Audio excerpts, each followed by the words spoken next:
Bonjour à tous et Bonjour, bienvenue. Bonjour Mathilde, bienvenue à notre bonjour. conférence. Bonjour Solène, bienvenue à notre conférence sur le harcèlement scolaire, connaître vos droits. Nous allons commencer dans quelques instants. Je vais profiter pour faire une petite introduction et vous accueillir sur ce webinaire. Vous êtes très nombreux, donc on est ravis de vous accueillir. Nous vous remercions pour cette relation. Je suis Claire Fromentin, je suis directrice de l'Association des assurés d'April. Et j'ai le plaisir donc d'accueillir avec nous aujourd'hui Solène Gringor, qui Bonjour. travaille voilà, chez notre prestataire Solucia à Paris pour notre soutien juridique, et donc Mathilde Desmaris, qui travaille avec moi. Bonjour Mathilde. Bonjour. Donc nous deux, nous sommes à Paris et Solène, à Lyon, et Solène est à Paris. Mathilde fera office de modératrice pour toutes les questions que vous aurez à poser. Alors avant de commencer, on va faire une petite introduction sur l'association des assurés d'April. Ceux qui sont connectés aujourd'hui, vous êtes clients en fait d'April. Vous avez souscrit une assurance, soit de santé, de prêt ou une prévoyance. Et en fait, en souscrivant cette assurance, vous avez adhéré à l'association des assurés d'April. Et c'est pour ça qu'à ce titre, vous avez été invité à participer au webinaire. L'association a notamment pour mission d'aider ses adhérents au quotidien.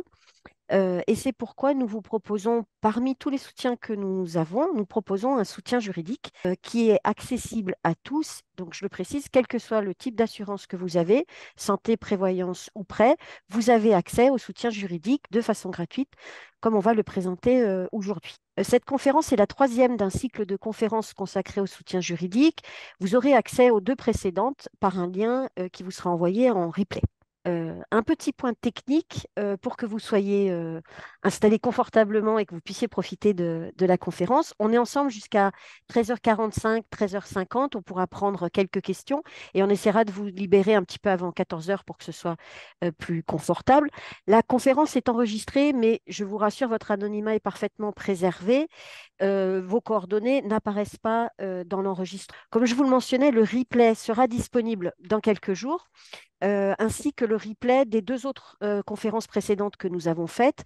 Avec le replay, vous sera envoyé également la présentation, le PowerPoint de la présentation. Donc voilà, vous pouvez vous installer et profiter confortablement.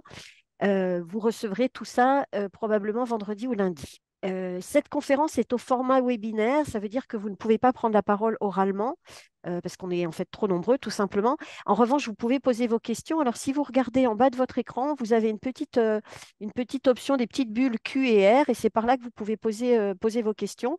Et Mathilde se fera un plaisir d'essayer d'y répondre ou de les transmettre à Solène, qu'on interrompra un petit peu de temps en temps au fil de la présentation pour lui poser vos questions. En revanche, si vous avez des questions très très précises sur votre cas particulier, on ne pourra pas les prendre. Vous comprenez que vous êtes trop nombreux, mais vous pourrez noter le numéro de téléphone et appeler le soutien juridique juste après pour avoir des renseignements précis sur votre cas particulier. Donc, je vous conseille pendant le webinaire de poser des questions plutôt générales qui intéresseraient l'ensemble des participants. C'est donc Mathilde qui va modérer la conférence et on sélectionnera les questions au fur et à mesure. Aujourd'hui, pour revenir à notre thème donc, qui nous occupe, on a décidé de parler de harcèlement scolaire. C'est un thème très délicat et on a décidé de le traiter uniquement du point de vue juridique parce que c'est sur cet aspect-là que l'on peut vous accompagner. Je crois que c'est un aspect que l'on ne traite pas forcément très souvent. Donc c'est pour ça aussi que nous avons choisi ce thème-là. Donc l'angle d'attaque sera volontairement limité à l'aspect juridique et à essayer de vous expliquer quel est le cadre juridique de ce sujet pour vous aider à connaître vos droits et à mieux vous défendre le cas échéant. Je passe la parole à Solène pour la présentation. À vous, Solène. Merci Claire. Donc oui, bonjour à tous. Donc oui, aujourd'hui on va parler du harcèlement scolaire qui fait partie d'une des garanties de votre contrat. Mais pour refaire un petit topo de votre contrat pour que ce soit clair, donc le contrat de protection juridique, c'est pour toutes les personnes qui sont adhérentes de l'association des assurés April. Donc toute personne adhérente ainsi que toutes les personnes qui sont à votre charge fiscalement. Donc ça peut être vos ascendants ou vos descendants. Ça peut être votre conjoint, votre partenaire de Pax, etc. Donc, dans cette protection juridique, donc, on a fait d'autres webinaires sur le sujet où j'ai expliqué donc, les différentes garanties, mais je vais revenir dessus un petit peu rapidement pour vous réexpliquer. Vous avez en fait trois choses. Vous avez du renseignement juridique en illimité sur tout domaine du droit. Donc, je vais vous redonner le numéro et au fur et à mesure. Alors là, il est déjà inscrit, donc c'est le 09 69 32 96 98. Donc, c'est du renseignement juridique en illimité. Vous pouvez nous appeler n'importe quand. Vous avez donc la protection juridique. On a fait un webinaire pour expliquer les différentes garanties. Et en fait, comme le harcèlement scolaire, c'est une nouvelle garantie qui a été mise en 2024, on a voulu faire un webinaire pour expliquer son fonctionnement et puis parce que c'est quelque chose d'un peu délicat et d'actualité. Donc on a voulu vraiment, parce qu'on avait fait un webinaire sur tout le reste et aujourd'hui on va accentuer que sur ça. Et on a aussi de l'accompagnement sur les démarches administratives qui est compris dans votre contrat. Et donc pareil, ça a fait l'objet d'un webinaire, donc n'hésitez pas à regarder en replay si vous avez des questions sur le sujet. Donc le harcèlement scolaire, on a voulu mettre quelques chiffres pour un peu vous montrer que c'est malheureusement plus commun que ce qu'on pense.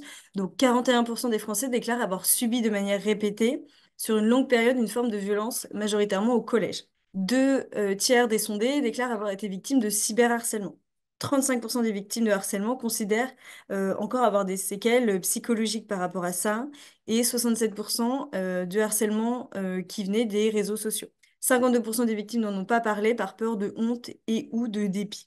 Donc évidemment, ça a énormément de conséquences, hein. Aujourd'hui, le harcèlement scolaire, et on le sait déjà par l'actualité, mais c'est voilà, scientifiquement, c'est déjà démontré. Donc ça peut provoquer de la dépression, de l'absentéisme, de la phobie scolaire, de la perte de l'estime de soi, maladies psychosomatiques, etc. De toute façon, je pense que vous êtes parents et si aujourd'hui vous regardez ce webinaire, potentiellement, c'est des choses que vous voyez chez vos enfants quand ils sont victimes. Donc, c'est la première alerte que vous avez, vous, en tant que parent. Donc, dans un premier temps, on va voir ce que dit la loi.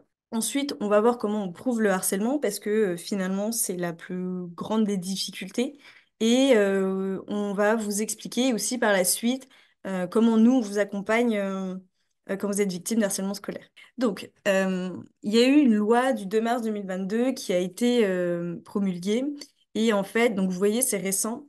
Et elle a ajouté l'article L111-6 du Code de l'éducation. Donc là, on va dans le précis, hein. On a dit on montre les textes, on va faire dans le précis, mais Solène va tout vous expliquer, pas de panique devant devant Oui, oui, l'article. oui, tout à fait. Donc, c'est vrai que l'article, donc déjà, on l'a coupé hein, en plusieurs morceaux parce qu'il est vraiment très long. Alors, il n'est pas compliqué à comprendre, mais en fait, ce qu'il faut retenir de cet article, c'est que c'est la première fois un article du Code de l'éducation va renvoyer à un article du Code pénal qui donne une infraction. Donc, je vais y revenir là-dessus. Mais donc, en fait, c'est vraiment une avancée par rapport à ça. C'est-à-dire que ça a toujours été noté dans le Code de l'éducation que évidemment, l'établissement scolaire doit tout faire pour mettre en sécurité vos enfants et ne pas subir de violence par rapport aux autres, mais c'est la première fois qu'on met un mot et une sanction sur ce qui peut se passer. Donc voilà, rapidement, donc aucun élève ou étudiant ne doit subir des faits de harcèlement résultant de propos ou comportements commis dans l'établissement, ayant pour objet ou pour effet de porter atteinte à sa dignité, d'altérer sa santé physique ou mentale, dégrader ses conditions d'apprentissage. Avant, c'était vraiment tourné vers plutôt le physique, mais pas vraiment sur, vous voyez, c'est écrit atteinte à sa dignité, dégrader ses conditions d'apprentissage. C'était pas quelque chose qui était mis en valeur avant. Et donc, c'est la première fois, par contre, aussi, ces faits peuvent être constitutifs du délit de harcèlement scolaire, du délit. Donc aujourd'hui, c'est un délit, et je vais revenir là-dessus après sur la procédure. Mais voilà, c'est véritablement une infraction pénale. Ce qui est nouveau, donc, depuis la loi, hein. C'est bien ça, et c'est ce sur Exactement, quoi vous vouliez insister tout qui est à fait. nouveau.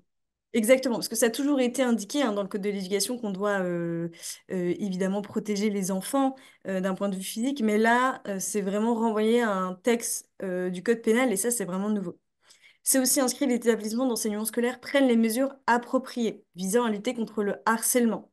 Donc là, il y a véritablement une envie que l'établissement scolaire soit responsable de ce qui se passe à l'intérieur. Pareil, je vais revenir là-dessus au fur et à mesure, c'est pour vous donner au moins le cadre juridique de la loi de 2022. Donc, qu'est-ce que c'est que le harcèlement scolaire? C'est une violence qui est répétée, qui peut être verbale, physique, psychologique et qui est du fait d'un ou de plusieurs élèves de l'établissement scolaire. En fait, il suffit, alors c'est écrit répété, parce qu'en fait, il y a trois qualifications. Donc la violence, donc c'est ce qui est inscrit dans la définition, donc ça peut être psychologique ou physique, répétition et isolement de la victime. Mais en fait, la répétition, c'est pas forcément que ça se soit passé 10 fois. 2 fois suffisent. C'est-à-dire que on estime qu'une fois, ça peut être un peu le droit à l'erreur. Par contre, si ça arrive au bout de 2 fois, c'est déjà considéré comme du harcèlement. Et c'est ça qui est important. Alors évidemment, aujourd'hui, malheureusement, c'est accentué par tout ce qui est cyberharcèlement.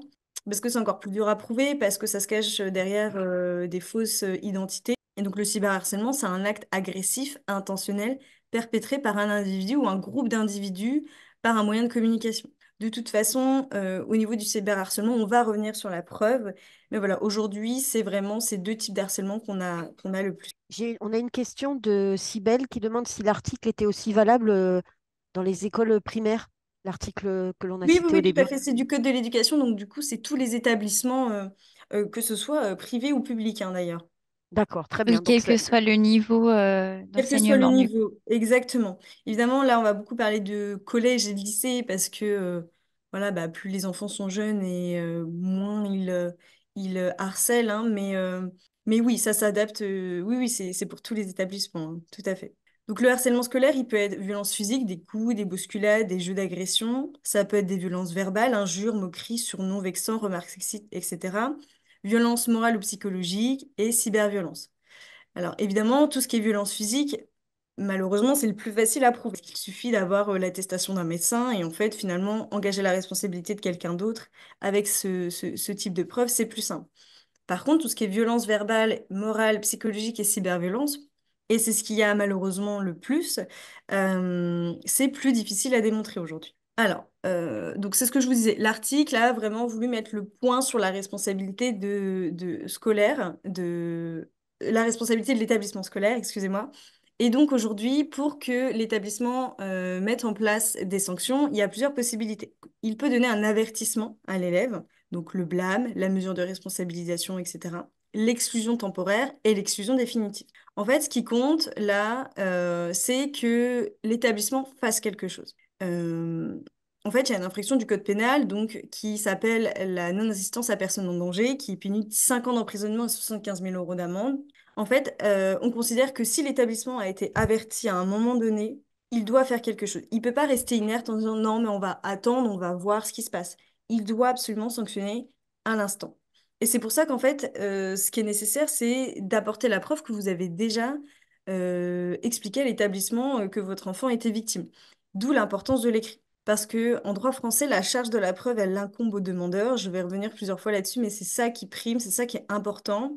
C'est l'article 1353 du Code civil qui lui dit, vous, en tant que demandeur, en tant que parent qui a un enfant qui se fait harceler, vous devez prouver qui se fait harceler et que l'établissement avait connaissance et qu'il n'a rien fait. Et pour ça, il faut que vous fassiez des écrits. Donc n'hésitez pas à faire un mail en disant, voilà, aujourd'hui, je fais suite à notre entretien aujourd'hui. Si vous avez parlé à la prof de votre enfant, je fais suite aujourd'hui à notre entretien d'aujourd'hui. Je vous réitère mes préoccupations par rapport à mon enfant. Je viens de vous dire que, voilà, il était victime de harcèlement. J'espère que vous saurez prendre les, les, les sanctions nécessaires.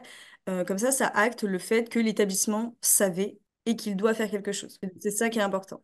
J'ai deux questions qui reprennent un peu ce que vous venez de dire, Solène. Qui est responsable en fait au sein de l'établissement? À qui doit être adressé les courriers ou les mails pour constater les faits de harcèlement? Est-ce que c'est la direction? Est-ce que c'est l'enseignant? Alors, À qui est-ce que vous conseillez alors c'est d'écrire? ça l'ambivalence, c'est que en fait, malheureusement, le texte ne précise pas vers qui. Mais moi, à mon D'accord? sens, si je réfléchis en tant que juriste, il faut le faire au plus de personnes possible. C'est-à-dire que D'accord. déjà, évidemment, le premier interlocuteur que vous avez, ça va être la professeure de votre enfant, Hmm. le ou la professeure. Donc, c'est important de le faire à l'écrit d'abord à elle. Mais moi, en fait, ce que je vous inviterais à faire, pour pas perdre de temps, parce qu'on sait très bien que ça reste hyper long, voilà, on sait bien que souvent les établissements sont un peu inertes, je mettrai tout le monde en copie les directeurs, les CPE s'il y en a, etc. Il faut D'accord. que le plus de personnes soient Soit averties. alerté. Moi, D'accord. je suis pour, voilà, enfin, je suis pour que tout le monde soit averti en même temps et ne pas passer par un stade hiérarchique. Alors évidemment, comme je vous ai dit, il n'y a pas de texte sur la question, mais moi, je pense que c'est nécessaire quand on parle de santé mentale de faire au plus. Donc D'accord. voilà, moi, je vous inviterai à faire D'accord. ça. Donc à la fois les professeurs concernés et la direction générale Tout à fait. de l'établissement, que ce soit le directeur ou le voilà. Et c'est la même chose pour l'université, hein. C'est Exactement. le Ne même, pas la hésiter même. à mettre tout le monde en copie parce qu'en fait, euh, c'est pas que forcément il est de mauvaise foi, le professeur, mais on sait tous que si il a dans le mail qu'il va recevoir, il voit qu'en copie il y a le directeur, il va forcément faire plus de nécessaire que Mm. s'il n'y est pas dedans. Il y aura une pression hiérarchique. Donc moi, à mon sens, ce sera plus efficace. Voilà. Très Donc pour moi, je pense que c'est le mieux à faire. Et enfin, dernière question, et ensuite on passe à la chose suivante. Le fait, j'ai deux questions de Mélanie de Oui. Mélodie et de Julien sur qu'en est-il du harcèlement qui est commis ou encouragé par un personnel de l'éducation nationale? Alors, est-ce que ça change quelque chose d'un point de vue juridique dans le comportement du parent sans préjuger Alors, on va revenir là-dessus sur les responsabilités, mais évidemment, donc la responsabilité de l'établissement. Donc, l'établissement devra prendre la responsabilité de cet enseignant-là, mhm, mais l'enseignant en elle-même pourra être responsable d'un point de vue pénal pas que parce il a l'autorité dans l'établissement. C'est-à-dire mhm, qu'en tant que personne physique privée, il pourra être mis en responsabilité. Mais là, mhm, la problématique, ce sera évidemment la preuve, parce que c'est vrai que cet enseignant-là, il pourrait, si c'est votre seul interlocuteur, il pourrait barrer l'information et faire remonter à la direction. Mais en tout cas, il est responsable d'un point de vue, de deux responsabilités en fait. D'un point de vue, parce qu'il a l'autorité sur un enfant, il représente mhm, quelque chose, il représente l'État, c'est un enseignant, mhm. et aussi en tant que personne privée sur la responsabilité délictuelle de sa propre personne. Très Donc bien. lui, c'est vrai qu'il s'engage sur deux responsabilités. On va voir ensuite hein, le détail de la procédure et comment faire. S'il y a déjà des questions là-dessus, je vous Oui, laisse oui, la oui, parole. tout à fait. J'ai bien conscience que la procédure est un peu compliquée. N'hésitez pas à me On va poser. y aller par étapes. Voilà. Donc, la loi qu'on a vue en premier, là, de 2022, qui renvoyait au Code de l'éducation nationale, donc renvoie. Donc, c'est pour ça que c'est toujours un peu compliqué quand on n'est pas juriste et que je prends le temps de vous expliquer. C'est parce qu'en fait, ça renvoie à un autre article du Code pénal. Donc, c'est celui-ci, c'est l'article 222-33-2-2 du Code pénal. Et donc, c'est un article qui existait déjà, qui existe depuis longtemps, mais c'est pour le harcèlement en général. Et en fait, maintenant, il s'applique même pour harcèlement scolaire. Et c'est ça la nuance. Et donc, aujourd'hui, le fait de harceler une personne par des propos ou comportements répétés, c'est 1 an d'emprisonnement et 15 000 € d'amende. Et donc ça, normalement, c'est lorsque la victime, elle est majeure. Évidemment, toujours dans le code pénal, il y a des aggravations. Donc, c'est-à-dire que là, par exemple, si la victime, elle est mineure, ce ne sera pas 1 an d'emprisonnement et 15 000 € d'amende, ce sera 2 ans d'emprisonnement et 30 000 € d'amende. Et vous voyez, d'autres cas qui aggravent et qui peuvent donner cette sanction, c'est particulière vulnérabilité. Donc ça peut être dû à un enfant qui serait handicapé, qui serait malade. Euh, il y aurait un mineur qui a assisté à ces scènes-là, ou il y aurait des violences telles quelles que l'enfant a été alité pendant des mois. D'accord? En fait, ce qui compte là, donc, je vous ai fait un schéma pour que ce soit clair. En fait, l'infraction pénale permet de sanctionner à deux niveaux. D'accord? D'un point de vue pénal. Donc, ça, c'est la procédure au pénal. Donc, la procédure au pénal, elle a pour but de sanctionner l'auteur des faits. Ensuite, en même temps, il y aura la procédure au civil, donc ce qu'on appelle constitution de partie civile, qui sera là, que je vous explique juste après. Mais je ne veux pas vous... En fait, il y en a une, cette procédure au pénal, elle a pour but de sanctionner l'auteur des faits et au civil, elle a pour but de vous indemniser. D'accord? Donc, je veux bien distinguer les deux. Pour commencer par le pénal, parce qu'en général, de toute façon, c'est par là qu'on commence.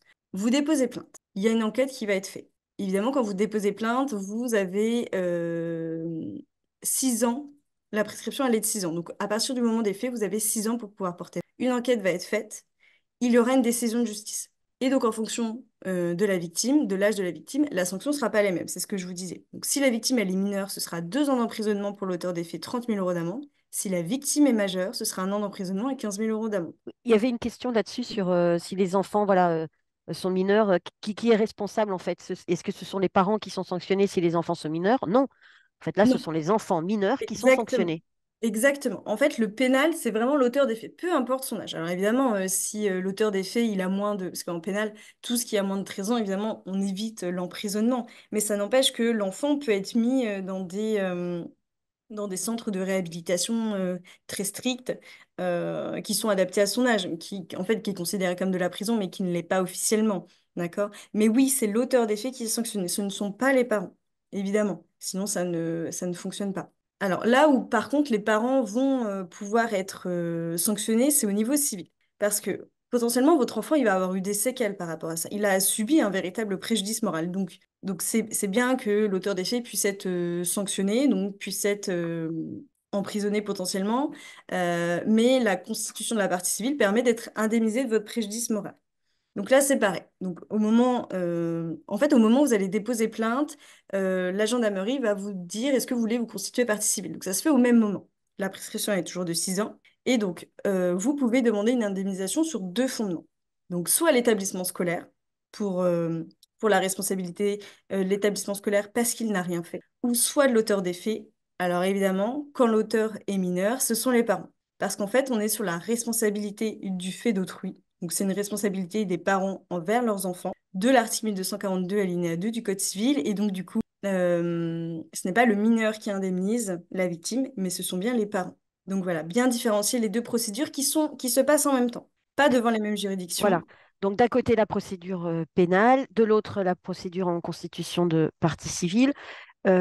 Un des participants s'inquiétait de la sévérité des sanctions prévues. Là, on parle de cas quand même lourds, hein, on est d'accord. Alors là, on parle de quel lourd? Faut Et savoir que toutes les sanctions, on parle de procédures qui sont enclenchées après information à l'établissement, après voilà, une tentative de conciliation à l'amiable, etc., hein. On est parti sur des choses tout à très fait. sérieuses, mais ça reste quand même qu'une partie des cas, hein. Exactement, parce qu'en fait, de toute façon, je vais prendre un exemple après pour vous montrer toutes les étapes, mais c'est vrai que d'abord, on avertit l'établissement. Ensuite, l'établissement doit sanctionner. Donc, comme je vous disais, il y a le blâme, l'exclusion temporaire, l'exclusion définitive. Donc, déjà, il y a plusieurs possibilités avant d'arriver à porter plainte, parce que les parents n'y pensent pas immédiatement. De toute façon, les procédures judiciaires, elles sont lourdes. Même pour les parents, c'est pas ce qu'ils veulent finalement. Ils le font en dernier recours quand ils sont désespérés de la situation. Et donc, c'est seulement une fois que l'établissement n'a jamais rien fait, donc c'est pour ça que la responsabilité de l'établissement est importante, qu'on arrive à ce type de sanction. On est d'accord. J'attire Donc, aussi votre attention sur le fait que 2 ans d'emprisonnement ou 1 an d'emprisonnement, ce sont le maximum qui peut être donné. C'est-à-dire que les d'accord. juges peuvent adapter en fonction de la gravité ou non. D'accord, très bien, très bien. Prouver le harcèlement.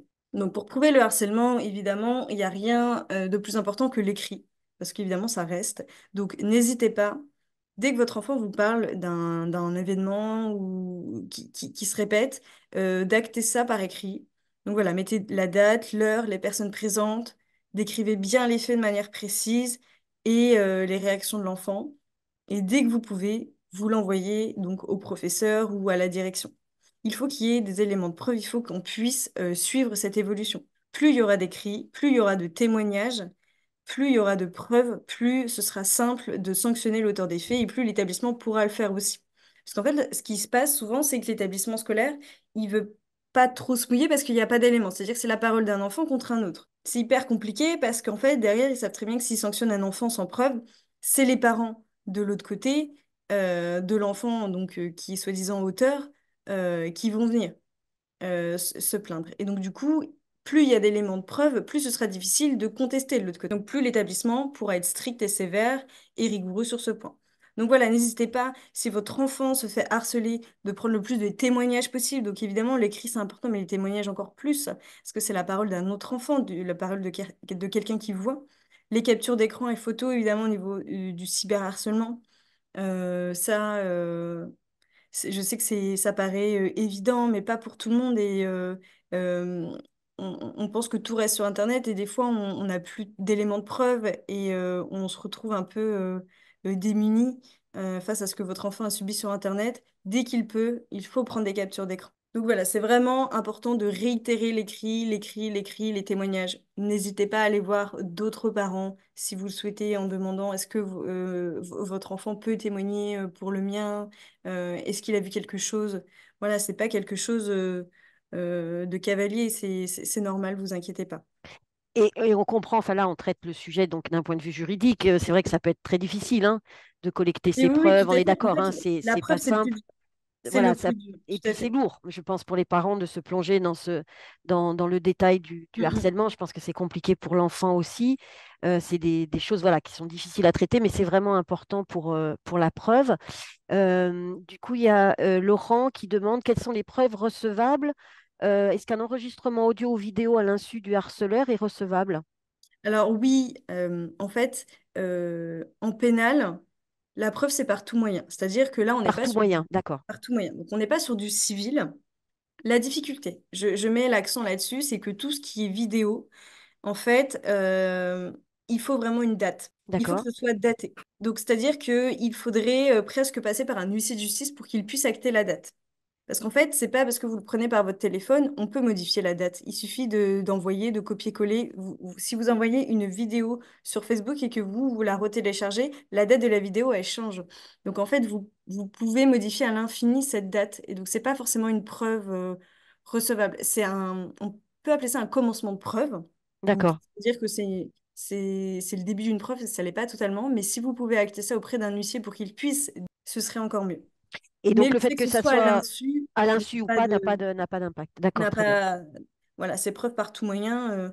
On considère que c'est hyper dur à prouver et que, voilà, en tant qu'enfant, Très bien. le but est de protéger au maximum. Maintenant, je vais vous expliquer comment on vous accompagne dans le cadre de cette procédure. C'est ce que je vous disais. En fait, vous avez plusieurs choses dans votre contrat, donc vous avez du renseignement juridique en illimité. Quel que soit le contrat, on redit bien pour Quel les que gens soit le qui contrat, nous ont rejoints, donc, parce qu'on a des gens qui tout à nous ont fait. rejoints en fait, que l'on salue, qui nous ont rejoints en cours de webinaire. Donc, juste pour rappel, vous êtes donc connecté ici parce que vous êtes adhérent à l'association des assurés April parce que vous avez souscrit un contrat prêt, prévoyance ou santé et vous avez donc accès au soutien juridique et à cette protection juridique de façon gratuite quel que soit le contrat que vous avez souscrit avec April. Tout à fait. Et donc, en fait, avec ce contrat, vous avez droit à du renseignement juridique en illimité, donc de 9 heures à 20 heures du lundi au samedi. De toute façon, c'est ce qui se passe en premier. Vous nous contactez par téléphone parce que vous avez besoin, vous êtes perdu, vous êtes parent, votre enfant vous indique que vous êtes victime de harcèlement, mais vous connaissez pas les dispositions, vous savez pas comment. Donc, en général, ce qui se passe, c'est que vous nous contactez dans un premier temps. Donc, nous, voilà, on vous indique ce qu'il en est, ce qu'il est possible de faire. Et si en discutant, on se rend compte que voilà, ce qui serait nécessaire, ce serait de porter plainte. Là, on va mettre en place ce qu'on appelle la garantie harcèlement scolaire, donc la protection juridique en elle-même. Et donc là, on prendra en charge les frais honoraires d'avocat en fonction du barème. Donc, de toute façon, je vais revenir là-dessus. Mais en fait, cette garantie, elle intervient particulièrement quand vous êtes déjà dans une procédure judiciaire. Mais en général, ce qui se passe, c'est que d'abord, vous nous appelez pour avoir du renseignement juridique. L'avantage de ce contrat aussi, c'est nouveau, c'est la perte pécuniaire. Donc, c'est-à-dire que votre enfant, potentiellement, il a des séquelles par rapport à ce harcèlement scolaire. Et donc, du coup, on a prévu une enveloppe de 2 400 € pour les frais dont votre enfant a besoin. L'avantage, c'est que vous faites ce que vous souhaitez de cette enveloppe. C'est-à-dire que, donc là, on a mis quelques exemples, psychologue, nutritionniste, sophrologue, mais c'est en fonction des besoins de votre enfant, d'accord? En fonction des séquelles qu'il a, évidemment, c'est hyper personnel. Mais cette enveloppe, voilà, au moins vous permet la liberté de choisir ce qui ferait du bien à votre enfant. Donc voilà, la garantie protection juridique, donc on a le harcèlement scolaire, on a e-réputation de l'enfant qui touche un peu finalement, hein, s'il y a des vidéos qui fuitent de votre enfant qui touchent à sa dignité, cette garantie, elle peut jouer. Et la garantie pécuniaire que je vous disais, donc ça peut être aussi des cours à domicile. Donc voilà, on a mis l'exemple aussi. Psychologue, nutritionniste, sophrologue, c'est vraiment en fonction des besoins de votre enfant. Qu'est-ce qu'il faut faire concrètement le jour où votre enfant est victime de harcèlement scolaire? Donc, dans un premier temps, c'est ce que je vous disais, l'élément de preuve. N'hésitez pas, actez par un mail, mettez tout le monde en copie. Vous prenez l'établissement, vous pouvez prendre un rendez-vous en plus, mais actez par écrit, vraiment, j'insiste là-dessus. On Et Alors, avait une question, voilà. oui, Solène, à ce oui, sujet, juste pour savoir si en parallèle, il fallait aussi prévenir l'académie. oui, non, parce qu'en fait, l'académie, elle est plus compétente pour la responsabilité des profs. Donc, si jamais votre enfant, en effet, est victime par rapport à un professeur, ce qui pourrait arriver, hein, avoir du harcèlement par rapport à un professeur, là, oui. Mais en fait, l'académie, elle va pas être compétente pour sanctionner directement l'enfant. C'est-à-dire qu'il faut d'abord que ça passe par l'établissement, et c'est une fois que l'établissement n'y arrive pas qu'il faudrait saisir l'académie.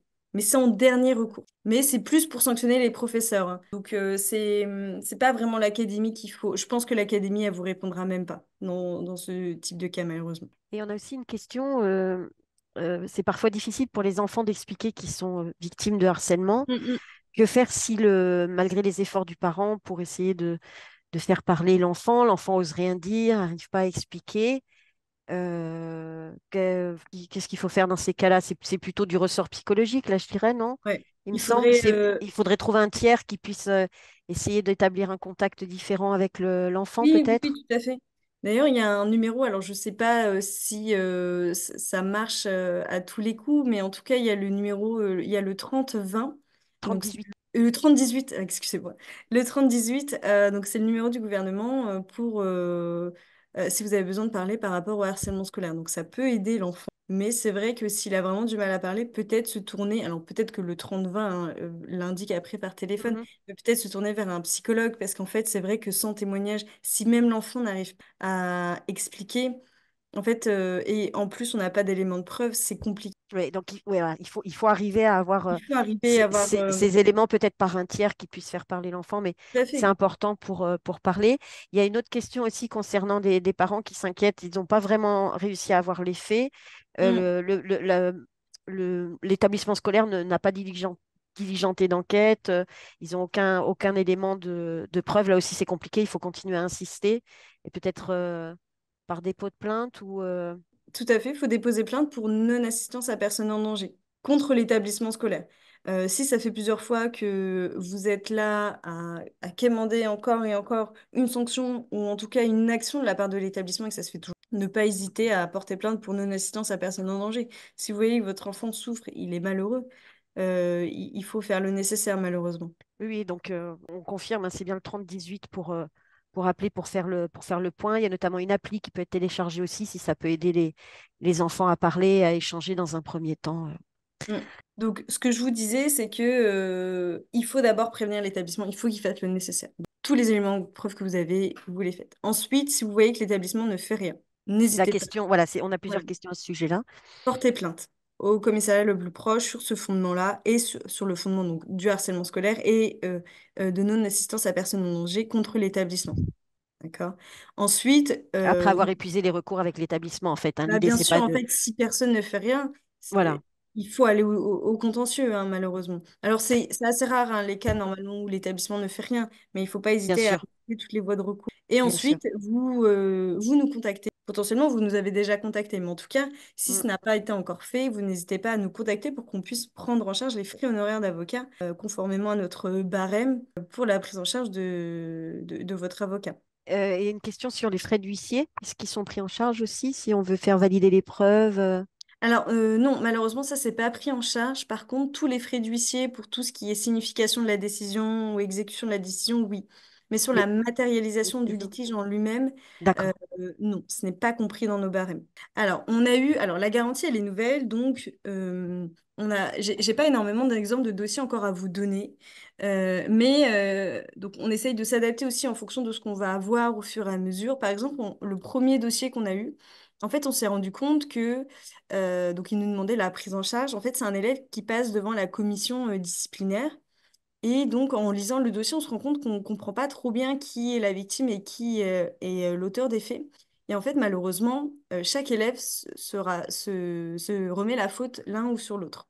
Et donc, en fait, on s'est dit qu'on avait inscrit dans le contrat donc victime, mais là, dans ce cas-là, on ne savait pas qui était la victime. Donc, ça, c'est une grosse problématique. Là, dans le doute, on a pris en charge parce que pour nous, c'était en commission disciplinaire et donc potentiellement, on allait le savoir après qui était l'auteur des faits. Enfin, là, on est au stade de l'explication. Et en fait, pendant cette commission disciplinaire, les parents, ils voulaient que l'enfant soit représenté par un avocat. Donc, dans ce cas-là, si c'est vraiment le souhait des parents, alors nous, déjà, dans un premier temps, on doit expliquer euh, qu'il n'y a pas d'obligation de se faire représenter par un avocat. Évidemment, il le peut, mais qu'il n'y a pas d'obligation. Je dis ça parce que nous, par exemple, on prend en charge 275 euros de frais honoraires d'avocat. Mais il faut vraiment le communiquer en amont pour que les parents sachent s'ils vont avoir des frais supplémentaires à prendre en charge. Parce qu'en fait, les avocats en France, ils ont la libre facturation. Donc, c'est-à-dire qu'ils peuvent facturer comme ils le souhaitent. C'est pas comme un notaire ou un huissier où chaque acte vaut tant. Là, l'avocat, il peut facturer comme il le souhaite. Donc, en fait, on leur dit, voilà, on prend en charge 275 euros. C'est super si un avocat peut rentrer dedans. Mais attention, je vous indique que s'il y a des dépassements, malheureusement, ce sera vos frais. Et surtout, n'oubliez pas que c'est pas obligatoire. Donc, c'est pas une fin en soi si vous n'êtes pas représenté. Dans le cadre de ce dossier, l'avocat avait été hyper sympa parce que il avait mis ses honoraires à hauteur de notre barème, par exemple. Donc ça, Ça, c'était bien pour nous assurer en tout cas. Alors, j'ai mis quelques décisions de justice, parce que c'est vrai qu'on a toujours un peu l'impression que, enfin, dans l'actualité, on a beaucoup entendu d'affaires où finalement personne n'avait rien fait sur le harcèlement scolaire. Et donc, moi, j'ai voulu chercher un peu de la jurisprudence pour voir si, est-ce que ça a fonctionné véritablement. Et en fait, moi, j'ai trouvé plusieurs jurisprudences. Alors, je vous ai mis deux qui me semblaient les plus pertinentes. Donc, il y a celle du tribunal administratif de Versailles du 21 décembre 2017, où en fait, là, ils ont sanctionné un élève qui avait partagé une vidéo qui était obscène par rapport à un autre élève, mais en fait, ça s'était passé en dehors de l'établissement scolaire. Les deux étaient scolarisés dans le même lycée, mais ça s'était passé en dehors. Et donc, la question qui se posait devant ce tribunal, c'était, mais est-ce que l'établissement a bien le droit de renvoyer cet élève? Parce qu'en fait, la volonté de l'établissement était justement de le renvoyer. Exclusion définitive. Et donc, la question était, oui, mais est-ce que, il peut faire ça alors que ça s'est pas passé dans le cadre scolaire? Et le tribunal administratif a dit oui, il le peut, parce que le but de l'établissement scolaire est de protéger l'intégrité physique et mentale de ses élèves, et que en voyant cet autre élève tous les jours, qui avait, donc les faits s'étaient passés en dehors, mais en le voyant quand même tous les jours, elle souffrait et elle en était hyper malheureuse. Et donc du coup, ils avaient bien sanctionné l'élève, avaient fait une exclusion. Le tribunal administratif a dit que c'était OK, que c'était conforme à la loi. Donc il y a un autre arrêt, donc tribunal administratif de Melun de 2011. Donc vous voyez, ça date un peu. C'est la première condamnation d'un établissement scolaire pour inaction pour faute d'organisation de service. C'est-à-dire que là, l'établissement scolaire, il a été sanctionné parce qu'ils se sont rendus compte qu'il n'y avait pas de protocole préventif qui était mis en place en cas de harcèlement scolaire.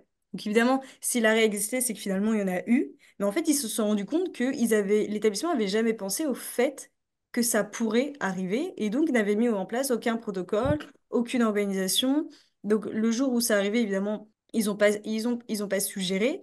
Et c'est une jurisprudence qui est constante et ils sanctionnent tous les établissements qui ne mettent pas en place, en tout cas, un protocole pour pouvoir assumer un harcèlement scolaire.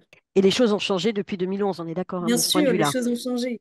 Mais ce que je veux dire, c'est que c'est déjà une logique qui commence à être ancrée dans les établissements scolaires.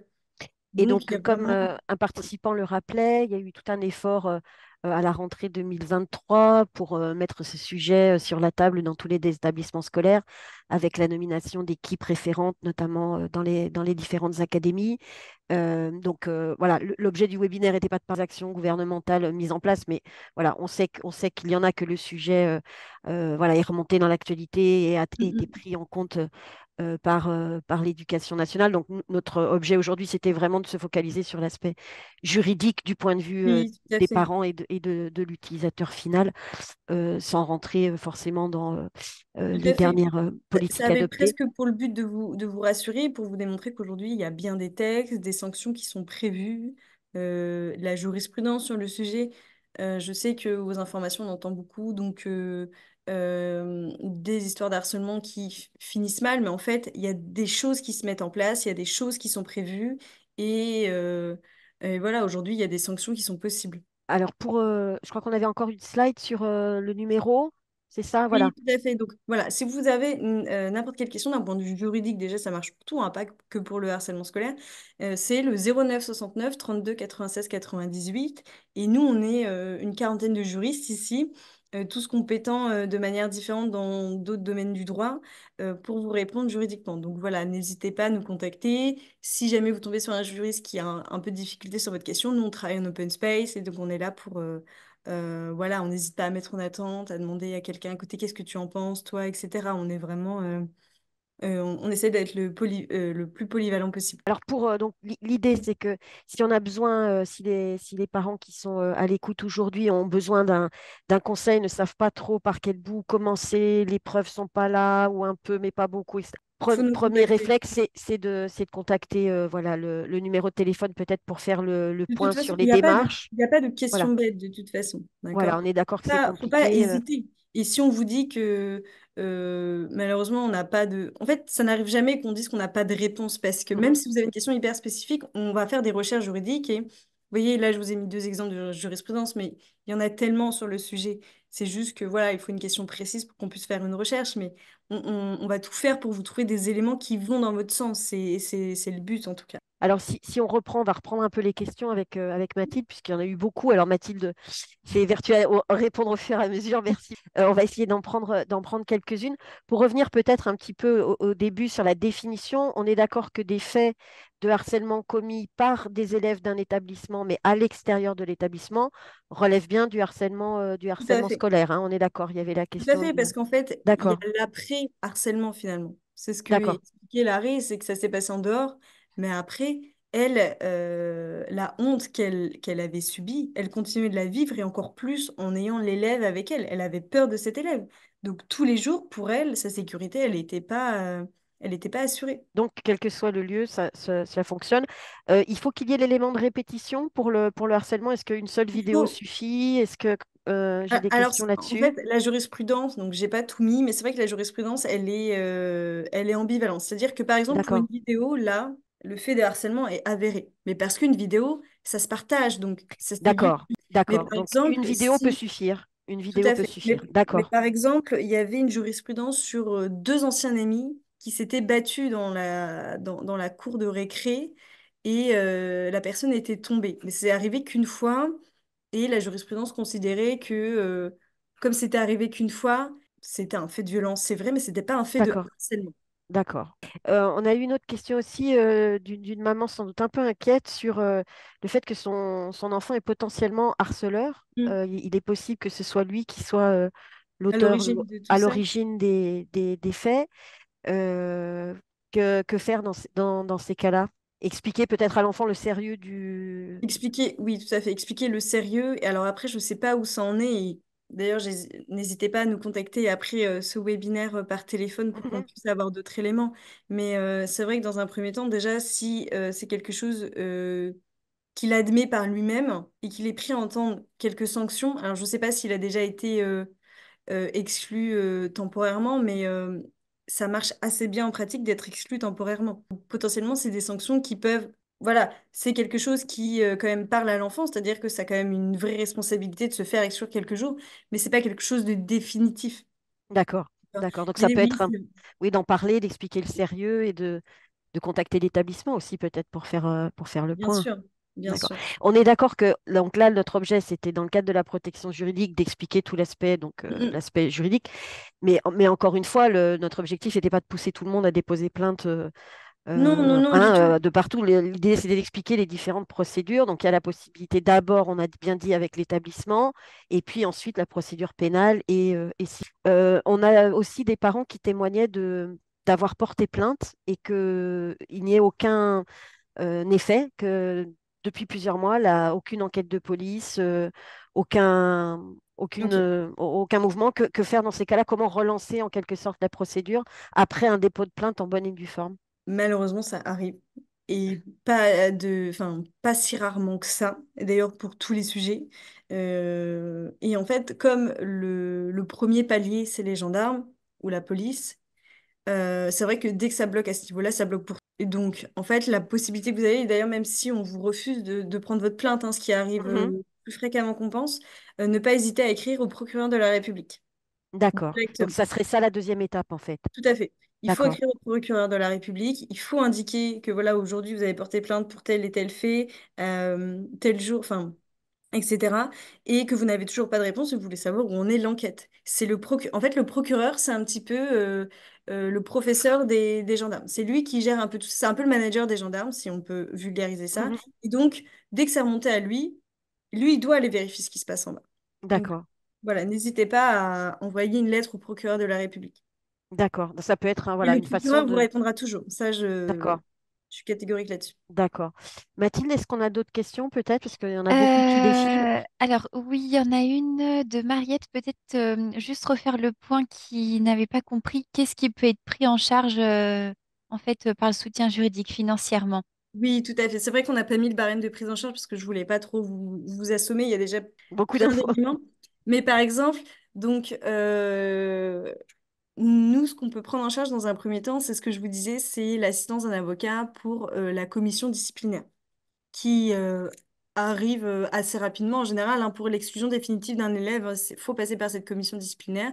Et donc, nous, on prend 275 euros. Moi, pour moi, c'est un barème qui est cohérent parce que pour l'avocat, c'est pas un travail de fond comme devant une juridiction. Mhm. C'est plus assister l'élève et démontrer le sérieux et les éléments. Donc nous, on prend 275 euros. Ensuite, donc ça, c'est pour tout ce qui est commission. Donc on reste sur de l'administratif hiérarchique. Ensuite, pour tout ce qui est contentieux, on va prendre en charge 750 euros devant le tribunal judiciaire. On va aussi prendre en charge, il me semble, 1000 euros devant la Cour de cassation. Alors le but n'est pas d'aller jusque-là. Oui. Et donc, au niveau des frais honoraires d'avocat, voilà. Les frais d'huissier de justice, alors, tout ce qui est signification et exécution de la décision, on prend totalement en charge. Mais pas ce que l'on disait tout à l'heure, c'est-à-dire la Non, parce qu'en constitution de fait, la c'est pas... preuve, Mhm. des frais d'huissier qui sont à ce moment-là ne seraient pas pris en charge. Simplement, voilà, lorsqu'on signifie la décision de justice, là, oui, ça serait pris en charge. Exactement. D'accord, ok. Donc en fait, pour tout ça, je pense que le mieux, c'est de vous passer un coup de fil, N'hésitez pas à de faire nous... le point Tout et à de fait. voir exactement ce qui est pris en charge. En fait, on va dire que sur le principe, on prend une bonne partie des frais de justice, mais pas tout. Et donc notre barème est jusqu'à 20 000 euros, hein, c'est bien ça Oui, oui, au oui, tout à total. fait. Donc ça, je pense que pour être bien précis, une autre personne demandait si c'était comment ça se passait avec l'aide juridictionnelle. C'est soit la protection juridique, soit l'aide juridictionnelle. D'accord, voilà, très bien. Malheureusement, c'est pas cumulatif. Mais du C'est pas coup, ce qui cumulatif. est D'accord, bien, c'est que soit on intervient, soit c'est l'aide juridictionnelle qui intervient. Alors, l'aide d'accord. juridictionnelle, par contre, attention, c'est en fonction de vos revenus. Donc, il y a plusieurs paliers. Il y a l'aide juridictionnelle totale et l'aide juridictionnelle partielle. Si jamais vous avez un doute, n'hésitez pas à faire. Il y a un simulateur sur le site du service public. D'accord, très bien. Alors, je transmets la question, peut-être une dernière question. Suite à signalement à l'établissement de faits de harcèlement, la sanction de l'établissement vers l'enfant harceleur est-elle obligatoire aux yeux de la loi ou une simple conciliation est acceptable comme action? Alors, qu'est-ce que... Ah non, bah, ça dépend. Est-ce que vous avez déposé plainte ou pas? Parce qu'une fois que vous avez déposé plainte, vous ne pouvez pas revenir en arrière. C'est-à-dire qu'une fois que l'action publique, elle est partie, vous ne pouvez pas vous désister. Parce qu'en D'accord, fait, on considère que c'est de l'ordre public. Et donc, le procureur, c'est le défendeur de l'ordre public. Et en fait, il ne peut plus arrêter la procédure. C'est trop tard. d'accord. Donc, ça veut dire que, Si et si par exemple on n'est pas satisfait de la sanction prise par l'établissement qui se contente d'une conciliation simplement sans prendre de sanction contre l'élève, on peut contester cette Alors oui, réaction-là qui se limite à une simple conciliation sans sanction oui, vous pouvez au sein contester. de l'établissement? Oui, normalement, vous pouvez contester, c'est-à-dire que vous avez un délai de 2 mois après la décision. D'accord, Mais il faut que ce soit fait par écrit. d'accord, d'accord, d'accord, Voilà. Et d'accord. puis, enfin, porter plainte aussi par la suite. D'accord. Donc, si on n'est pas satisfait avec la décision de l'établissement, on fait une contestation et dans un deuxième temps, éventuellement, Porter plainte. plainte par la Tout à fait. suite, mais on peut contester une décision qui n'est pas satisfaisante par l'établissement. Tout à fait. D'accord, très bien. Il y a d'autres. Alors, il y a beaucoup. Je suis ennuyée parce qu'il y a vraiment beaucoup de questions très très précises sur lesquelles on ne va pas pouvoir statuer. Il y a, des personnes mettait en avant le rôle quand même des établissements scolaires qui ont pris différentes mesures, le rôle aussi des syndicats de parents d'élèves qui sont parfois aussi présents et qui peuvent être un recours et de bons conseils. On a parlé, nous, du 30-18 et il existe aussi beaucoup d'associations qui sont prêtes à intervenir pour soutenir les enfants. Le 30-18 est un bon point d'entrée quand même, hein, je crois, pour, euh, Oui, pour, tout à fait. euh, pour Vraiment, tout ça. n'hésitez pas à nous contacter, hein. Est-ce qu'il y a d'autres questions que l'on pourrait traiter? Alors, pour toutes les questions précises, je suis désolée, il y a des questions très, très juridiques. Je vous invite à appeler le numéro de téléphone. Vous aurez une réponse voilà, plus circonstanciée. On peut prendre d'autres questions une autre question ou deux, peut-être Mathilde, avant de clôturer. Je rappelle que tout le monde recevra bien le PowerPoint, hein, la présentation. Elle vous sera envoyée en fait avec le replay. Vous aurez un lien pour regarder la vidéo sous YouTube et dans le commentaire de la vidéo, vous aurez la possibilité de télécharger la présentation en entier. Donc là-dessus, il y a pas de souci. Euh, Mathilde, est-ce qu'il y aurait une ou deux questions pour Euh, conclure? alors oui, c'est vrai qu'on a des cas bien spécifiques sur des questions bien particulières. J'ai une personne qui visiblement qui me dit le procureur a laissé le pouvoir d'enquête aux gendarmes et à l'éducation nationale. Aucun enfant n'a été inquiété, ni même les parents convoqués, qui vous appellent aussi, je pense. Oui, n'hésitez pas à nous contacter hein, au 09 69 32 96 98. C'est vrai que là, c'est un cas hyper précis. Oui, Euh, il Là, c'est faudrait vrai peut-être que voir avec vous quelles sont les relances possibles en fait. Mm, mm. Tout Quelles à sont fait. Parce que les... nous, on peut aussi faire des démarches amiables et donc potentiellement, ce qui serait Oui, intéressant là, dans ce cas-là, ce serait que nous, on écrive à l'établissement scolaire pour demander voilà, où ça en est et pourquoi rien n'a été fait. oui, c'est peut-être le dernier point qu'on peut dire, c'est que parfois, donc là on a déroulé toutes les procédures, mais parfois juste le fait d'avoir un courrier bien tourné avec votre aide Mm, mm, mm. sur un point précis, en montrant que vous êtes appuyé par un avocat, peut vraiment aider en fait à débloquer aussi la situation et avoir plus de poids aussi, euh, même dans les phases de conciliation et dans les premières démarches. Être bien conseillé, avoir un courrier bien tourné, ça peut vraiment aider, hein, vous confirmez, Oui, oui, Solène? oui, tout à fait. Exactement. En général, c'est la première chose qu'on nous demande hein, d'ailleurs. C'est du renseignement juridique et après, est-ce que vous pouvez faire un courrier voilà, je vous donne les éléments qui ont Parfait. pu être- Écoutez, on avait une audience très attentive. Je remercie tous les. On a eu plus de 50 échanges dans les questions. C'était vraiment intéressant. Certains se sont répondus entre eux en donnant plus d'informations aux participants. Je vous remercie vraiment pour la précision des témoignages apportés. On n'a pas pu répondre à tout le monde, mais je vous invite à téléphoner au numéro qui s'affiche. Je vous remercie de votre participation active. Merci à Mathilde qui a essayé de répondre au maximum à tout le monde. Solène, merci beaucoup pour cette Merci, intervention. merci Je, de votre je crois écoute. que, je crois que ça a permis d'aider et d'éclairer un aspect du harcèlement scolaire. C'est un aspect très précis, mais sur lequel on tient à apporter notre soutien concret. Et n'hésitez pas à contacter le numéro de téléphone ouvert de 9 heures à 20 heures du lundi au samedi. Oui, tout à Hein, fait. c'est ça, voilà, Exactement. lundi, Du lundi, lundi au samedi samedi. inclus pour toutes les personnes qui travaillent. Et donc, vous aurez le lien et la présentation dans les prochains jours. Merci beaucoup à tous pour participation Merci Vraiment, pour votre merci. Merci, merci. Merci. À bientôt. Au revoir. Merci, au revoir. écoute.